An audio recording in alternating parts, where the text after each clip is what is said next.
Walk, walk, walk, walk, walk, walk, walk.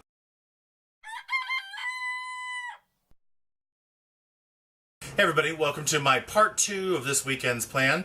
If you haven't noticed, I had a big old pumpkin here in the corner. I'll show it to you in a few minutes. I grew it myself in the garden this summer. Very exciting. And I know that as we go into the autumn season, I would like to do a bunch of pumpkin recipes for you guys.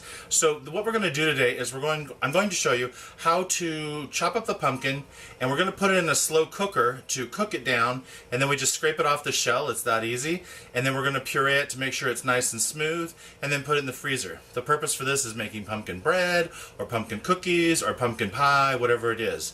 So this is a great recipe. You can do this right after Halloween if you happen to have things that are carved into jack-o'-lanterns or whatever else. If you don't have jack-o'-lanterns, you can of course just use regular pumpkin or ciabatta pumpkin or sugar pumpkin or whatever else you have around.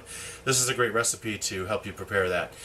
Later on, if you don't want to watch this one, or if you don't want to prepare your own pumpkin, you can always buy it canned. It's perfectly delicious that way as well. But I'm really excited to have something that I grew myself. So check it out. What you are looking at here is my very own pumpkin. I done growed it all the way from a baby to this. And it's from my garden. It harvested really early. It harvested about 3 weeks ago now, and I'm very proud of it. It's about as big as my head. And I want to use it. I grew it and I want to use it. I'm very excited to have it. I might even use it with the world's largest cinnamon stick. I found this in Chinatown a couple weeks ago down in LA, and I thought it was funny as hell because it makes the pumpkin look tiny. It's actually a giant. It's as big as my arm. Anyway, that's just funny. The idea of what we're going to do with this here pumpkin is we're going to break it down. We're going to try to scrape many of the seeds out, and then we are going to put it in this here Mr. Crock-Pot and cook it. We're going to try to not add too much water because pumpkin has a lot of water in it, and then make a puree to make pies and such. So we're just going to get to it. So here's what I'm going to do. I am just going to chop this sucker open. So it's got a flat side.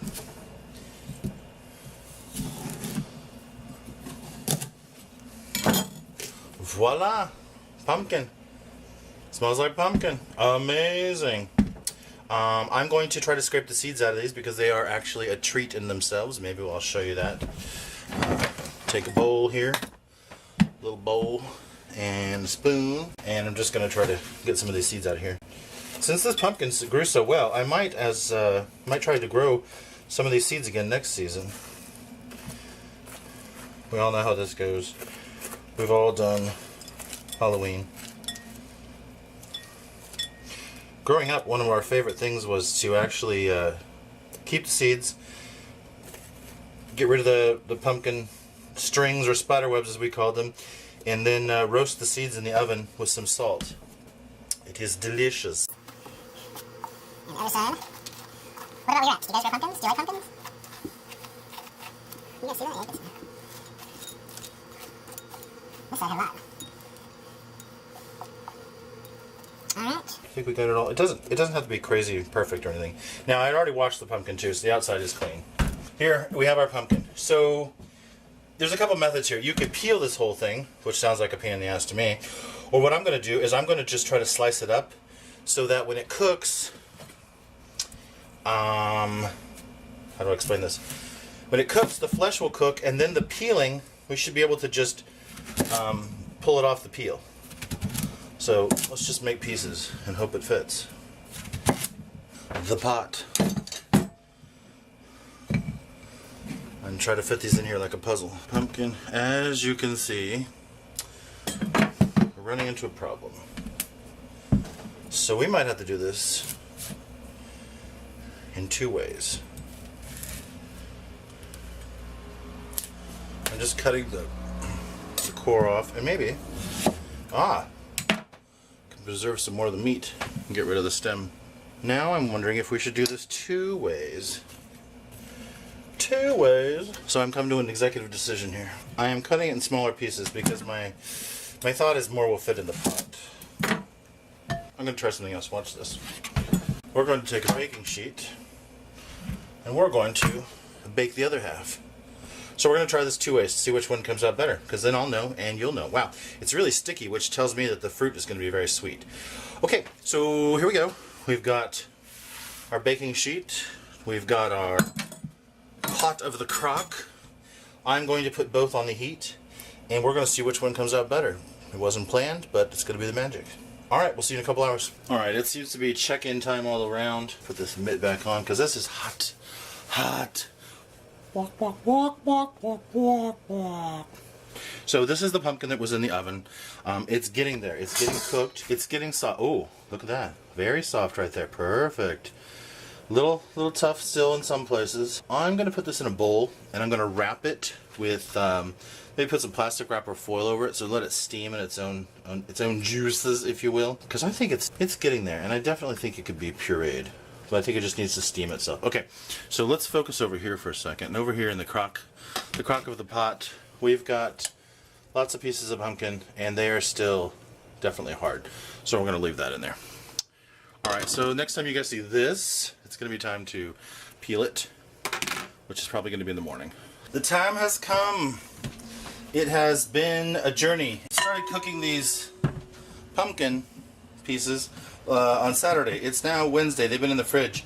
I've had a birthday and everything else in between. If you remember, well, I'm sure you do because you're watching this in seconds. The pumpkin in the crock pot, and we also put the one in the oven. Well, the one in the oven was starting to get dried out, and as this cooked down, it actually made more room. So let me take this out of here and show you what we've got. So we've got the pumpkin in here. This is the roasted one. The reason it's dark is because it was in the oven.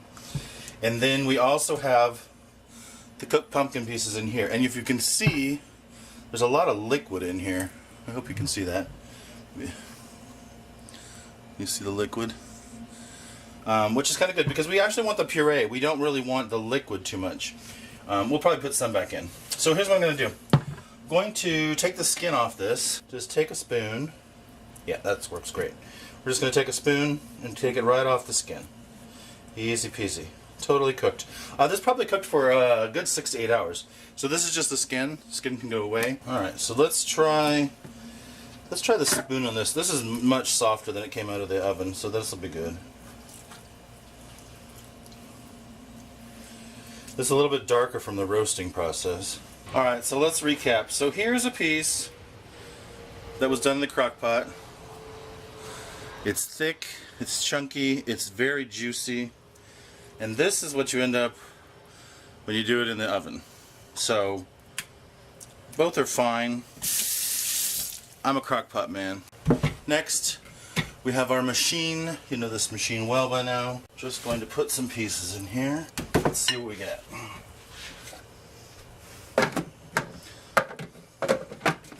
And on.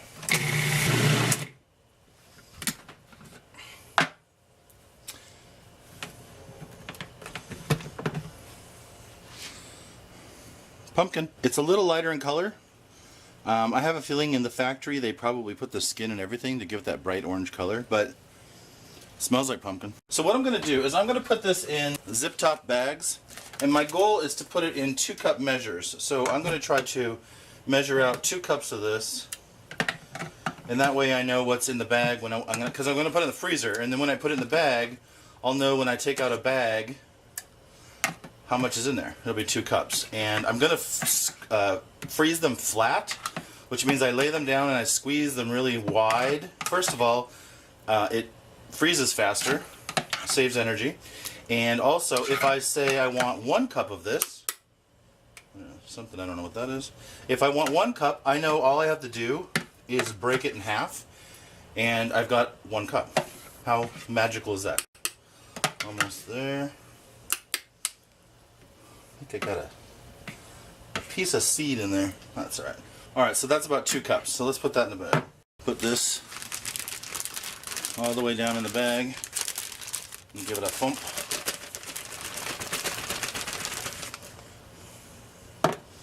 Okay, so it's in the bag. Zip it a little bit, and then let it squeeze the air out. Move some stuff and show you here. So here's what I do. Squeeze the air out.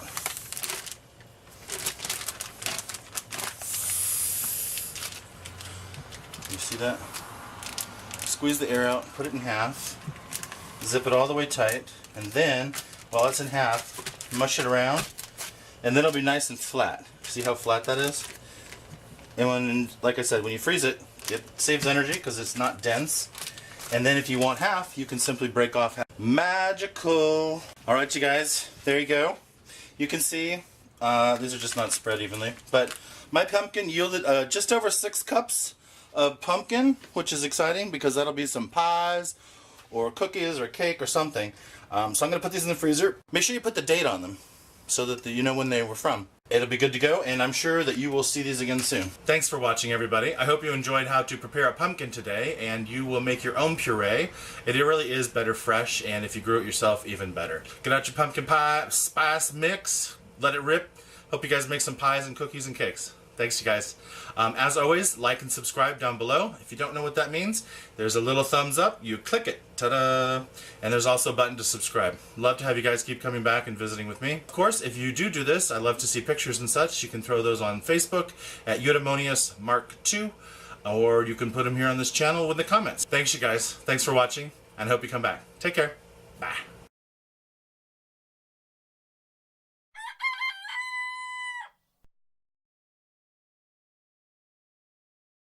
I lied. We're back. Here are the seeds. They are beautiful, if you can see them. I think they're really luscious. And I'm going to clean these for you guys because I'm going to show you how to do something really special. Take these. We're going to clean the seeds off of the flesh, and then I'm going to roast them for you. And you're going to be amazed. So we'll check back in a minute. So here's our seeds. Remember, our beautiful seeds. I have been washing them in here, and I'm going to take them out of here. If you wash them, it makes it easier to get the stuff off because it's not quite so slimy. Here we have our mostly depulped seeds. Into this we're going to add a little bit of salt, a couple pinches,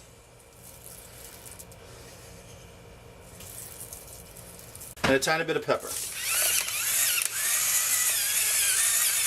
And one more thing, an ever so tiny bit of oil, just to let them have something to roast in.